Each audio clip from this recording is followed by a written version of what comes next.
Hey guys, I'm Dave with the Trull Gallery, and today we're going to rebuild a bandsaw that's probably as old as I am.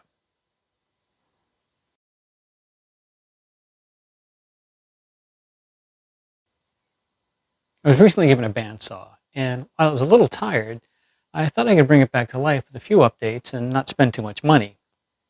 Now, I'm not going to do the full sandblasting and new paint and the full restoration.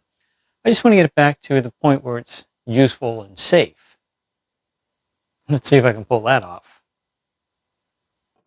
Working alone for all these years, I've gotten really good at moving heavy objects without killing myself. I use leverage, dollies, and I remember to lift with my legs and not my back. Although I do prefer to lift with someone else's legs, but that doesn't happen very often. I'm not planning on going overboard on this build because this bandsaw is a powercraft from Montgomery Ward. Maybe if it were a Delta or Powermatic or something like that, I'd bring it back to like new, but it's Montgomery Ward. Oh, and it also has a limited depth of cut, so I'm hoping that this will become my backup bandsaw once I move the shop and start updating my machinery. The first thing to do is see how things move and sound. Once I got the blade off, I gave the upper wheel a spin and the bearings are fine. The tires, on the other hand, are probably the originals and those will need to be replaced. After removing the drive belt, which has also seen better days, I started the motor and was surprised to hear how quiet it ran.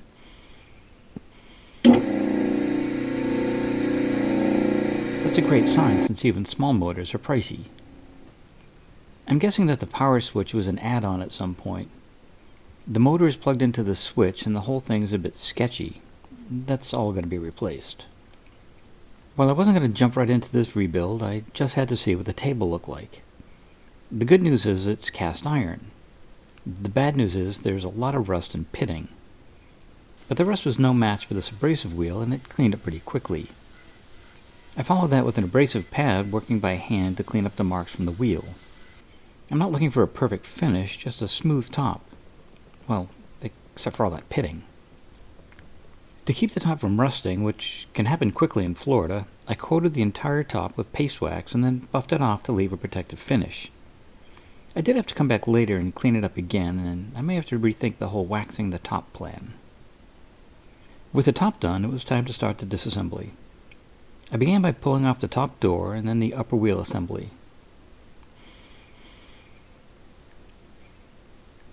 I almost forgot to remove the blade guard and the wheel tilt knob in the back, but with those out of the way, the assembly came right out.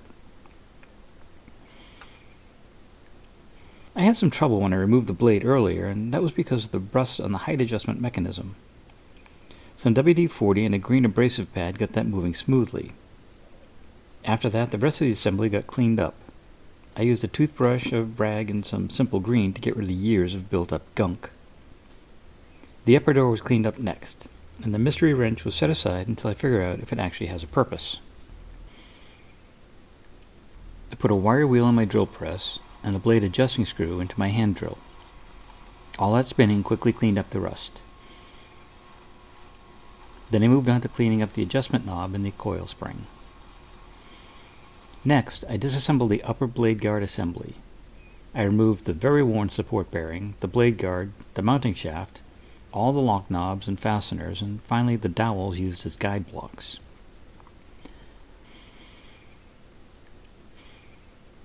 I cleaned up the parts again using simple green, a toothbrush, and an abrasive pad. The guide post was in decent shape, and I cleaned that up with some 400 grit sandpaper. With the top disassembled, it was time to work on the table trunnions and lower blade guides. Everything was removed and I kept all the parts to each assembly together and worked to clean one piece at a time. An interesting note on the lower blade guides is that the guide blocks here are metal and not wood. I think I'll replace these with maple dowels like before to help reduce the friction from the metal to metal rubbing when the blade is in use. That can speed up blade wear. After a quick wipe down with an old toothbrush, everything went over to the drill press. The wire wheel made quick work of any caked on dirt, dust, and even rust. I used this on all the parts, including screws, bolts, washers, and nuts. Everything got the once over so it'll look good and function smoothly when reassembled. And while I'm not a fan of gloves near machinery, I'm also not a fan of wearing off the tips of my fingers, so I made an exception while cleaning up the parts, especially the little ones. One thing I didn't notice at first was the lower blade support bearing had locked up at some point, and the back of the blade had actually cut a groove into it. I'm glad I planned ahead and got a replacement for both top and bottom bearings. This one has definitely seen better days. Next up, I removed the lower wheel cover. I pulled the 2 screws and set the door aside for now. Then I removed the bolt holding the lower wheel to the lower wheel shaft. Surprisingly, I was able to remove that bolt by hand, and that seems a little sketchy. Then I could pull the wheel off and set that aside for cleaning. The wheel was secured to the shaft with a piece of key stock and 2 washers. I made a point to clean those up and carefully set them aside so they would not get lost. After that, I pulled the 2 set screws holding the rear pulley. Now, I own a pulley puller, but I think it's in storage somewhere. So I just added a little WD-40 and wiggled it off by hand. The pulley also had a piece of key stock as well, and I was careful to clean that up, and the set screws, and tape them to the pulley after cleaning so that nothing got misplaced. The lower wheel shaft did not spin nearly as well as the upper shaft. I'll have to pull the shaft and replace those bearings. Sadly, my snap ring pliers are in hiding, so I'll have to pick up a new set before pulling this out and ordering new bearings. While I'm waiting, I thought I'd swap out the wheel tires. The old rubber tires were probably 60 years old and came off pretty easily. The remaining residue came off with a combination of razor blades, wire wheels, and a little mineral spirits. With the wheel clean, I set it on a pair of blocks. I had the new urethane tire sitting in hot water for about 10 minutes and then dried it off just before setting it on the wheel. Now I could add 2 clamps to hold things down while I wrestled the tire in place. It helped to use a set of bike tire levers to stretch the tire into place since they're thin and strong. But in the end, I dropped the tools and managed to stretch the tire in place by hand. Finally, I worked my way around the entire wheel and made sure the tire was centered on the face. Even after picking up new snap ring pliers, I still had some challenges pulling the ring off the lower shaft. The old ring had super tiny holes, and when I finally got the ring off, it went shooting across the shop, never to be seen again. That's okay, I've got more. With the snap ring removed, I used my rubber mallet to ever so gently persuade the bearing from the shaft. I left the bolt in the shaft so it would take the brunt of any beatings. Once the shaft was flush with the inner bearing, I removed the bolt and the washer and removed the shaft. A section of 3/4 inch dowel and another tap or 2, and the inner bearing was out of the casting. The outer bearing was totally seized on the shaft. I tried WD-40, heat, and hammers, but barely got it to budge. Luckily, a friend had a pulley puller, and that did the trick. It still took some work, but I got the bearing off the shaft. I used more WD-40 and some 400 grit wet dry paper to clean the rust off the shaft. Once it looked serviceable, I switched to a green scratch pad to clean it up just a bit more. I ordered a new pair of bearings, and they should be here soon. Now, I know I said I wasn't going to make this all pretty and new, but that was before I realized that 1, the motor was shot and I need to replace it, and 2, a late season hurricane rolled in and I had nothing else to do today. So naturally, after removing the worst of the rust and scratches, I grabbed some spray paint and went to town. I started with the smaller removable parts that had been painted and gave them a couple of coats on each side. The lower door had the data plate in place, and rather than remove it, I just taped it off. I quickly realized that I forgot my respirator, and even standing so close to the door, it got stinky fast. So don't be like me. Put on your respirator before you start spraying. The bottom door is still looking rough, so I gave it another sanding before the second coat. It may need a little more work, but we'll see what it looks like in the morning. At least I remembered my respirator this time. After the second coat, it was still looking rough. The scratches are still obvious, and I bet the orange peel is my fault from spraying too heavily. One more wet sanding to see if I can get the doors looking at least semi-nice. Even now, I can still see that I won't be happy with the finish. I know I said I wasn't going to make this like new, and I'm certainly no automotive body guy, but I think I can get a nicer finish. I picked up a tube of glazing and spot putty and filled as many of the scratches and pitted spots as I could find. The stuff hardens quickly, so work in small areas and spread it out as thin as possible to save sanding time later. Once the putty was dry, I came back with some 220 wet-dry paper and sanded everything smooth. Working on both doors took me about an hour, and I think the defects are ready for paint. I even managed to get rid of most of the orange peel from my poor spraying technique. My apologies to any bodywork guys out there, but remember, I work in wood, not metal. The body of the bandsaw was prepared much like the doors, and it was wiped down and ready for a little paint.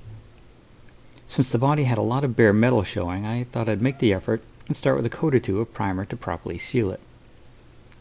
The next day I came back and gave the entire body a couple of coats of the same green spray paint I'd used on the other parts. The underside and the edges of the table are also painted, so after cleaning it up and taping off the top, I hit that with some spray paint as well. The last thing to clean up were the 3 locking knobs. Each one was a little different, but they all got the same treatment. Cleaned, sanded, and wire brushed as needed, and then I added 2 coats of chrome paint on the underside. For the 2 knobs with threaded rods on them, I taped that off before spraying. Then I could flip them right side up and spray the tops as well. You can see here I added a nut on the bottom of the threaded portion so that the knob wouldn't sit directly on my scrap wood. I didn't want the knobs to stick when I lifted them off the wood. With all the parts painted and dry, it's time to start reassembly. I started by adding the first bearing onto the lower wheel shaft. I'm sure there are better ways to do this, so feel free to share your tips for my next rebuild. I used a pine 2x2 with a 3/4 inch hole drilled into the center. This allows me to tap the bearing onto the 5/8 inch shaft while keeping the pressure on the inner ring of the bearing. I drove the bearing down until it passed the groove for the snap ring. Using the same 2x2, I seated the bearing and the shaft assembly into the inside of the bandsaw base. This tool now lets me keep pressure on the outer ring of the bearing as I drive it home. With that done, I could add a snap ring to hold the bearing in place. I laid the bandsaw face down and braced the shaft with a piece of maple to hold it in place. Now I could add the outer bearing onto the shaft and into the housing. With the shaft seated in place, I could add the lower wheel and tap in the key that locks the wheel to the shaft. Finally, I added the retaining bolt and snugged it up a little tighter than when I took it off. I spun the bandsaw around and added the drive pulley to the shaft in the same way. This was locked down with 2 set screws.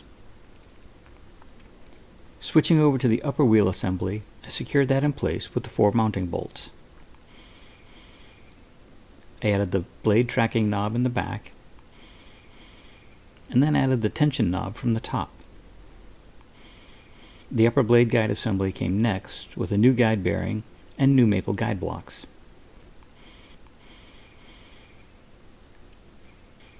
Finally, the upper wheel blade guard was screwed on. Oh yeah, I thought I should add the coil spring to the tension knob. My goal is to have no leftover parts at the end. I put it back as it was when I disassembled the saw, but I'm not sold on that being the correct placement. It doesn't seem to be doing anything. I also realized I didn't quite get the upper blade guard quite right and made that adjustment later. With that done, I moved on to the front and rear trunnions, support brackets, and lower blade guides. I will admit, I had to go back and watch the disassembly process to figure out how to get the guide assemblies back in place. Once I had it right in my head, I could add the guide blocks, lower thrust bearing, and finally the rear trunnion bracket.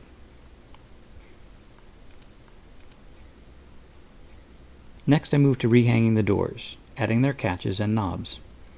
I made sure that the catches were in the correct orientation so they were engaged with the mating brackets in the body of the saw. The last step was to mount the table. 4 bolts hold the table to the trunnions. The 2 outer bolts were accessible with a socket wrench, but the inner bolts needed a combination wrench. Everything was snugged up, but this and most all the other moving parts will need adjustment once the build is complete and the blade is installed. Oh, I almost forgot the most important step. Just a little vinyl to mark my territory. The bandsaw looks great after a little cleanup and a few new parts. In my next video, I'm going to update the motor, the switch, clean up the base a little, and then do all the adjustments necessary to get this thing running smoothly. I'd love to hear your thoughts on this video. Was there something I could have done different, better, smarter? Especially that whole bearing shaft issue? Drop in the comments below. If you enjoyed this video, maybe give us a thumbs up and share it with your friends. And if you haven't already, maybe it's time to hit that subscribe button and the little bell so you get notified each time I put out a new video. Pretty sure the next video is going to be the second part of this series, where I finish up the bandsaw build. But you never know, in case I get inspired when something cool comes along. So you'll have to stick around and see what comes up next. So with that said, you guys have a great day. See you soon. Take care.